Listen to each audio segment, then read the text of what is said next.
Magandang araw po sa inyo lahat. Ito po ay isa pang report na aking ginagawa upang malaman ng taong bayan kung ano na ang nangyayari tungkol sa mga flood control na kaso na naging iskandalo. At kung ano ang mga ating nagawa upang mapanagot ang mga may kagagawan nito. Kaya nais kong i-report na ang ombudsman formal nang naghain ng kaso laban kina Saldico at iba pang 17 individual batay sa mga ebidensyang iniakyat ng ICI at saka ng DPWH.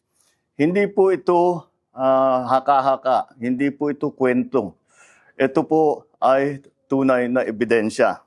At ito po, para hindi ko na babasahin, pero makikita naman ninyo sa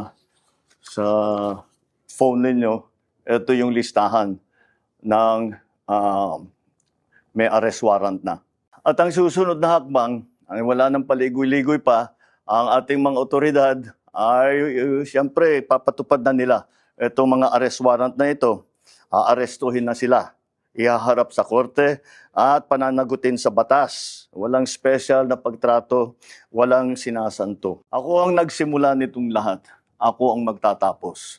Kaya't asahan po ninyo na wala pong tigil itong aming ginagawa.